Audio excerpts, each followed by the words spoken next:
Bienvenue dans notre méditation. Notre Dieu est merveilleux, qui s'intitule « Enfant de lumière ».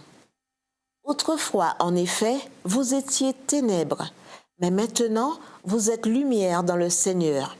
Marchez comme des enfants de lumière, car le fruit de la lumière consiste en toutes sortes de bonté, de justice et de vérité. Éphésiens 5, versets 8 à 9. Il n'arrive pas fréquemment que l'on pose une question à un auteur sur un procédé apparemment malhonnête alors qu'il est en train d'écrire un article sur l'honnêteté.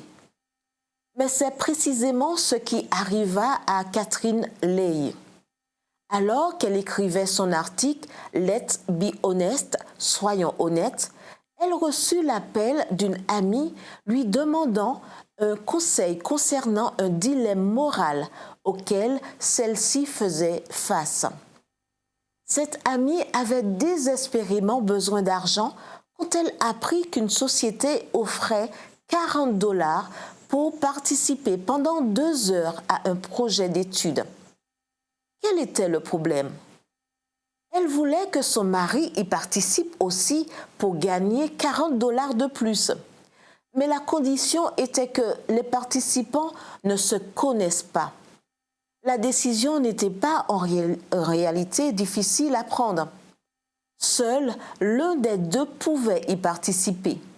Même si l'un des employés de la société lui suggéra d'utiliser son nom de jeune fille, de donner différents numéros de téléphone et de faire mine de ne pas se connaître. Qu'est-ce qui était le plus important? Le besoin d'argent ou le devoir d'être honnête? Finalement, son amie décida d'être honnête. Elle seule participerait. Peu après avoir pris sa décision, arriva le courrier. Une des enveloppes contenait un chèque d'une valeur supérieure aux 40 $.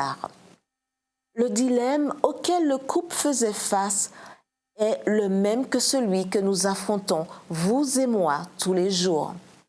Dois-je rendre cet argent en trop que, par erreur, le caissier m'a donné au supermarché? Déclarerai-je tous mes revenus aux impôts?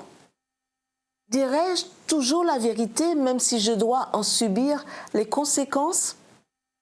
La réponse de Catherine dans son article est catégoriquement oui.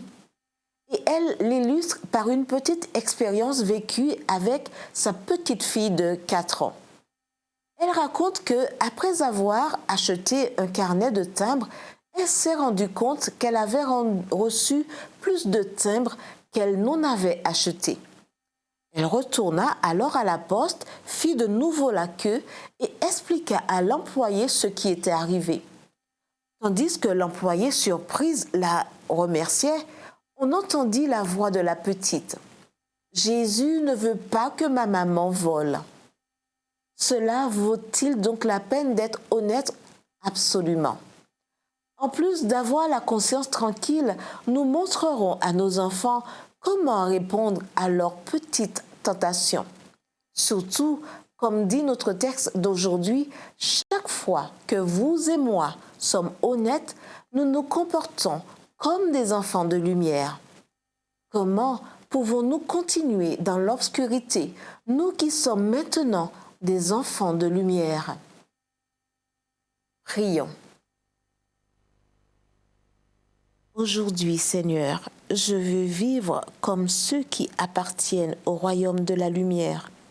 Que mon témoignage produise toutes sortes de bonté, de justice et de vérité et glorifie ainsi ton nom, au nom de Jésus. Amen.